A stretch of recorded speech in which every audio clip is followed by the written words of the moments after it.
Hello friends, welcome back to the Money video guys and my YouTube channel. Today friends, we are going to talk about get display and brightness setting in our Realme phone. So in this video friends, I will show you guys how can you off your auto brightness mode in your Realme phone. Guys, you want to off your auto brightness, so once you can off it. And guys, now let's see how to off auto brightness in our Realme phone.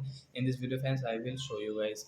So before starting video friends, first of all go and subscribe the channel, click the bell icon and like my video friends. So then first of all open your phone setting to off your auto brightness in your Realme phone. So after on phone setting friends, you can see this type of setting in your Realme phone. So friends, click on guys your display and brightness setting friends. Tap here and guys you can see your auto brightness.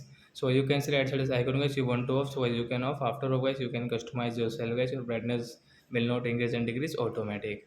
So like that guys you can off guys your auto brightness mode in your Realme phone. So that's it guys. Thanks for watching the video. We will meet on next video guys with new topic. Before going guys, please go and like the video, subscribe the channel. Bye bye friends. Thanks for watching the video guys. If you have any doubt related to guys your brightness setting, you can ask me in comment section. I will check. I will help you. Bye friends.